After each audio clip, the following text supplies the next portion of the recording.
How's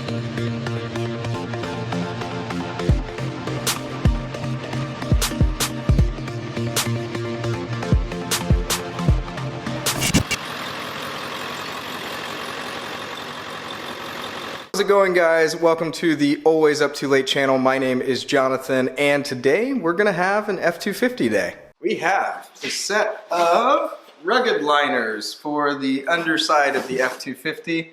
Ordered these a while back. I think they were around $90 if I remember correctly, and pretty good, pretty hard plastic. They showed up just like this one and the other side. They were not attached, they were just kind of like stuck together. There weren't any bolts or any of the like pop rivet things. So we'll see what this is going to be like to install. I did a little bit of pre-work over the last couple of days, just trying to make this job a little bit easier on myself. And the bolt under there is looking a little bit rusty, so we're just going to go ahead and soak this a little bit here. And I'll probably spray this again and again for the next couple days until I think that it will easily come off without breaking the bolt. A little hard to see, but the back one looks like about the same thing, so I'm going to go ahead and spray it too, and then do the other side and just let it soak in. So hopefully that will help make things a little bit easier to get apart. I'm not really sure which side is which. So I think this has a DS on it, it looks like. It's really hard to see, but I think this is driver's side. And then I assume the other side has one that's passenger side as well. And if we take a look at what the factory ones look like, you can see that they're just kind of these rubbery things that just kind of, I don't know, I don't really like how these factory ones look. And at the front, it's the same thing here. So it looks like at the top we're going to have a couple of those pop pins that we need to get out. And then if you're like me, then you have some baling wire as well, which you'll probably have to get some side cuts to get that out. And for the pop pins, I'm just going to use one of these interior trim tools.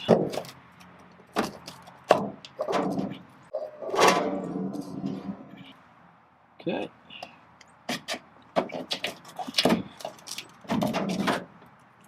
Okay. Top of that one is off. And I have to go find the thing that fell out. And for the baling wire setup, I'm going to use some side cuts here.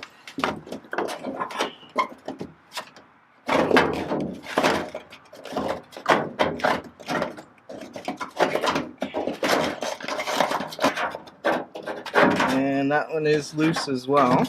And if you take a look at these, you can see that they're like super, well maybe you can't see, but they're like super corroded. And I actually went ahead and took these loose on the other side so I could figure out what size socket and wrench that I needed for this. And these were like really hard to get out. So I'm gonna go ahead and get a Dremel and kind of clean up the threads to try to make this a little bit easier to get these out. And not using anything fancy, just have the standard wire wheel on a Dremel 3000. I'm just going to try to clean up these threads a little bit just to make it just a little bit nicer to take it apart.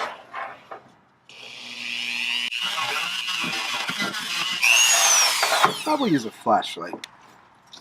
Oh yeah. Yeah. That one is quite dirty. Yeah, it looks a little better. Let's just tap that with a little oil there. Okay, now what we're looking at is a 10mm on the bottom and a 13mm nut on top here. Hopefully that dremeling did what we want it to, and I'll try to make this a little bit easier getting this stuff off. It took some real work to get the other side to move.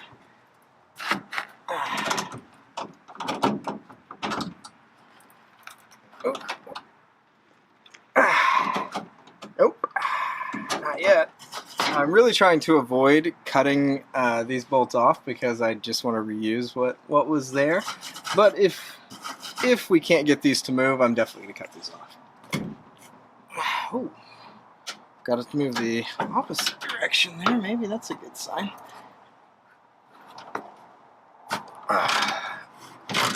2 hours later. Well, there it is. now we're up here to the front one, and I hope that this one's going to be easier than the back one. And it was that way on the other side too.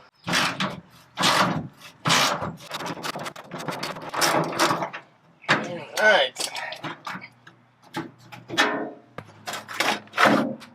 There is the last one out. Alright, now that we have both of those out of there, I think what I'm going to do is in here with this garden hose, just kind of get everything a good spray out of here. I don't think I really want to use a power washer under here with these spots, but I'm going to try to get everything real clean because this stuff is going to be kind of hard to wash. Maybe on this side, yeah, you can see there's some dirt and stuff. So I think I'm just going to get this stuff pretty clean, and then we'll continue on with the installation from there. Okay, now that the underside has been washed off, we have the bolts out, we have the old ones out, we have this thing, and now I'm going to go ahead and try to fit this thing in here and see how it goes.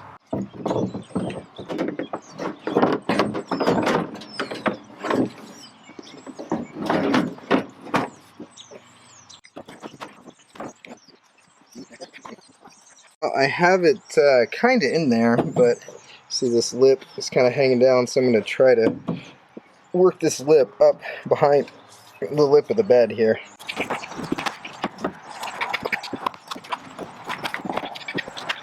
Alright, looks like we're down to this last little section here, so I think I'm just going to keep using this tool and I'm going to try to get it up under there.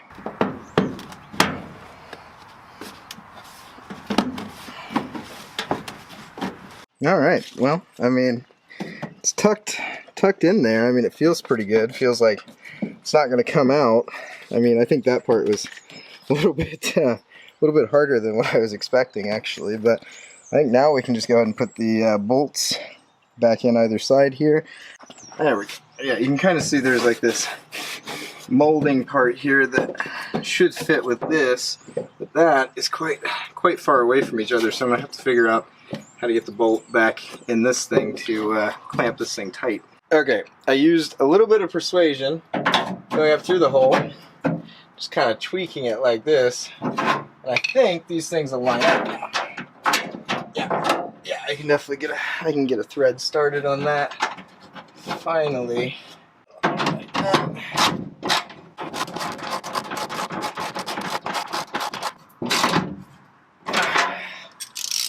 There we go. And it looks like the back one is like gonna be pretty normal. Go back in. Doesn't look like it's under all of the tension that the front one is. Yeah, I think that one should go back in okay. That place for the push pin thing lined up perfectly. Just like that. Just give that a little bit of persuasion here. There we go. That looks pretty nice. This side looks like it's not quite lined up, so I think I'll circle back to that one. And then now for this one, yeah, that one lined up perfectly. If I can get one of these in here. I think we need a slightly bigger one there. So this one is for a forward. Oh yeah. Yeah, that actually worked pretty well. For that one, I used one of these push and pop things, and it's actually holding pretty well. So we got the push pin in there, we got one in here.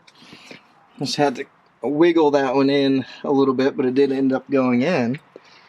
And now, taking a look at it, I really like that.